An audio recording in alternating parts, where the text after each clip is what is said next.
Hey folks, it's Brian. Session 79.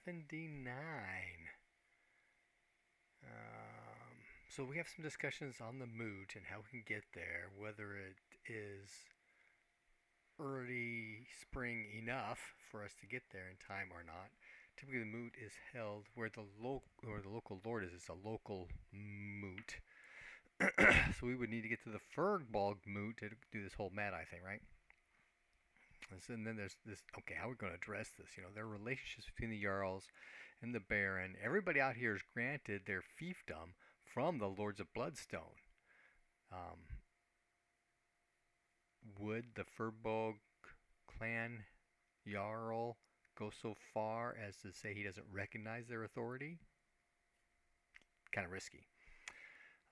So Wes has previously covered up the scabbard and the intricate uh,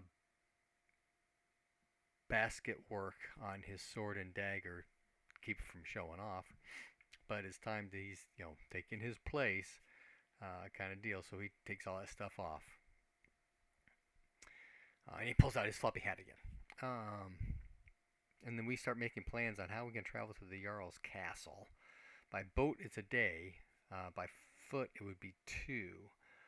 But we go over here, so we're talking outside about the Jarl. So we go check out, and it turns out that the Jarl is in fact on his way here to see off the Serpent Hunters. Everyone is out in the common areas, setting up for the Jarl's arrival. Next day, set up for the Jarl's arrival continues, and later on that day, he arrives via horseback. Most of the people we notice, most people that we've engaging with have been essentially dirty and smelly. The Jarl's retinue is not like that at all. They arrive up on horseback in clean clothes, smelling nice. And there are a couple of folks in his party that are not like anybody else. One is old, really old. He has 2 attendants. This man is very frail. He's not very well dressed. The assistants are also dressed differently. They're not carrying big axes or wearing armor. They are wearing robes of one sort or another. One has an armband made out of small animal skulls. The other one's outfit is decorated with feathers. The other fellow who's different is a foreigner. He's not dressed like anybody else, and he's armed with a scimitar. Also, we notice that the locals from the surrounding areas have come into town, so the population of the town has been swelling. Raymond, West, and Hjalmar wander about the various activities. Raymond is doing what he can to help heal people and take care of things. Wes is just kind of watching, see what's going on. And we run into the guy with the scimitar. Hjalmar walks up to him and mentions about how unique a weapon that scimitar is, and there's some short discussions go about, and the fellow asks about our short friend. Runt is what he's talking about. And Wes mentions he's seen dignitaries from foreign lands that would dress like this in Zig. Hjalmar asks the fellow where he's from. He doesn't really say anything about that, but Wes mentions this previous contact he's had with dignitaries. The fellow also notices the ornamentation on Wes's sword and recognizes the family markings. He does mention he is far from home, and they had run into a maelstrom, which seems to be something that's unnatural, not a storm. Though Wes has not heard of such a thing.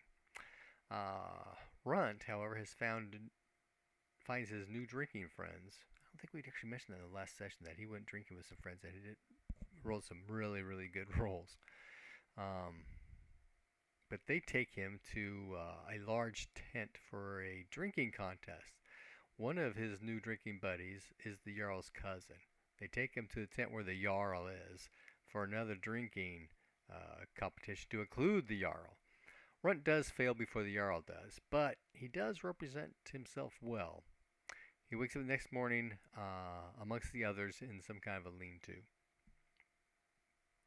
Next day we hear a bell ring and the folks are starting to assemble. That old man from before is out blessing the boats.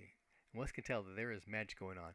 Nothing like he's familiar with, but some kind of a magic. And we have all these brawny guys out these with these intricately carved harpoons, and the old man is blessing each one of them. Behind these guys are a bunch of others, and he kind of blesses them as a group and then retires. The Jarl then addresses the group. He says, "Bring me its head, and rewards will follow." Excuse me. The ships then load up and start to head out, and the Jarl then retires to the pavilion. The fellow with the scimitar gathers up Wes and his party to go and see the Jarl, who has agreed to meet with us. He asks about Runt. Runt's drinking buddies, big burly guys with the harpoons, right? They all get in the boats going, "Hey, aren't you coming?" He says something about, "Yeah, I already fought with the serpent once again. I don't want to take this fight away from you guys." But then they all go off, and he finds himself alone. And he eventually finds Wes Raymond and Hjalmar. As they come along towards the Jarl's tent, there's a large number of people gathered out in front of the Jarl's tent. They're bringing their issues to him. This is his chance to mete out justice, that kind of thing. Towards dark, things start to thin out, and the scimitar invites us into the tent, and the Jarl greets us. There's some eating. Some people are eating, others are not. He says, "Please come sit, eat, drink." And so there's some eating, drinking, and some small talk. And then he says, "So, what does a Lord of Bloodstone have to do with anything in my lands?" And so there's this, not confrontation, but yeah,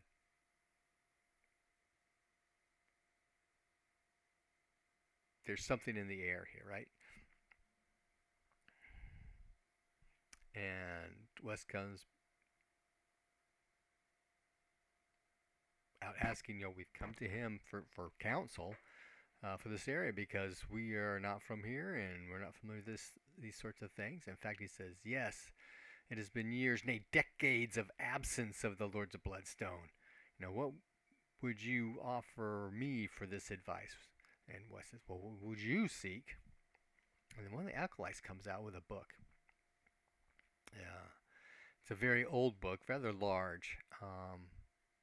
Wes gets a chance to see some of the symbols on the front, and it looks like it's probably the original agreement between the Lords of Bloodstone and the clans of the Tusk. That's this clan here. It's easily 700-800 years old. And Wes says, "Well, it looks like the original agreement." He says, "It is, and it traces my line." The Jarl says, "Traces my line from then till now." He says that he would seek for the Lords of Bloodstone to fulfill the obligations and duties as are set forth in this book. My people live in squalor since they've been abandoned by your fathers. Giants and goblins and the Furbolg clans raid and destroy my people's lands. Our circumstances are dire." So he's obviously upset that he's been left out here on his own.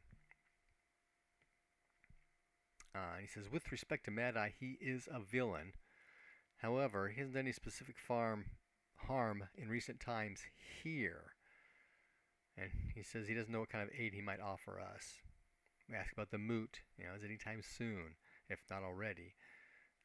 Well, he says it is anytime soon if it hasn't not met already. And as far as how to approach, we need to bring evidence of these crimes. They then notice Hjalmar's sword and ask him, "Do you know the name Jormungandr?" Jormungandr. Hjalmar seems kind of familiar, but nothing specific. And then we're told that this blade that Hjalmar received from his father belonged to an ancient general of Fork. At that, Wes kind of turns and backs up, and Hjalmar actually drops the sword. And the Jarl tells us that the Hjalmar have been banished from these lands some centuries ago. Wes then mentions, that there have been rises of giants and goblins in many lands. In fact, we have seen the Howler; he's been freed.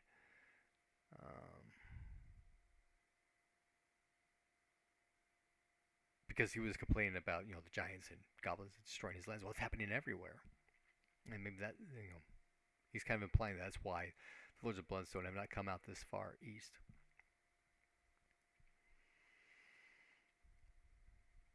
And the Jarl kind of mentions perhaps if you pursue this course of seeking justice against Mad Eye, you may redeem yourself. He says to Hjalmar. His advice is to challenge Mad Eye to a duel, but to do so before the moot. If we do so afterwards, we'll find it hard to leave, or we can find him at sea. But to seek justice at the moot, we need to bring more evidence. Oh, he asked what evidence we had. And Wes says, the smell of smoke in my nostrils and the cries of a mother in my ears and the sight of destruction he has left in his path. But as things went along, Runt finally mentions the girl. Oh, there we go. There's something. He kidnapped the girl. If he has her, then he's done something, right? But she would have to give evidence. She'd have to stand in front of the Jarl. And if that's the case, the Jarl would have to give, some kind of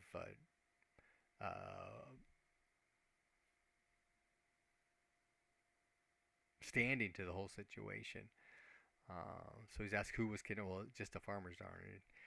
So if I were you, I'd find out if she would actually testify against Mad Eye, because she's going to have to stand in front of the Jarl to collaborate the story, and she may be cowed into being too afraid to do that kind of thing.